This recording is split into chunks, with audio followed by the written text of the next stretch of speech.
चलो पिकनिक मनावे, चलो पिकनिक मनावे। डीजे अमित तिवारी अपहर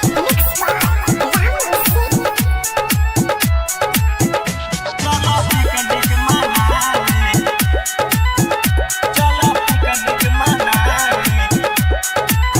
जॉनी लेट करहो, आवो भेंट करहो, घूमे चले के बा केने केने सेट करहो, घूमे चले के बा केने केने सेट करहो। जॉनी लेट करहो, आवो भेंट करहो, घूमे चले के बा केने केने सेट करहो। न्यू ईयर में लभर के दुलारे आवो नदी किनारे, ए जानू चलो पिकनिक मनावे, ए रानी चलो पिकनिक मनावे, ए रानी चलो पिकनिक मनावे, चलो पिकनिक मनावे। डीजे अमित तिवारी अपहर चलो पिकनिक मनावे। खरा बानी हम लेके ग्रीटिंग करतानी तोहर देरी से वेटिंग, देरी से वेटिंग, देरी से वेटिंग। खरा बानी हम लेके ग्रीटिंग करतानी तोहर देरी से वेटिंग।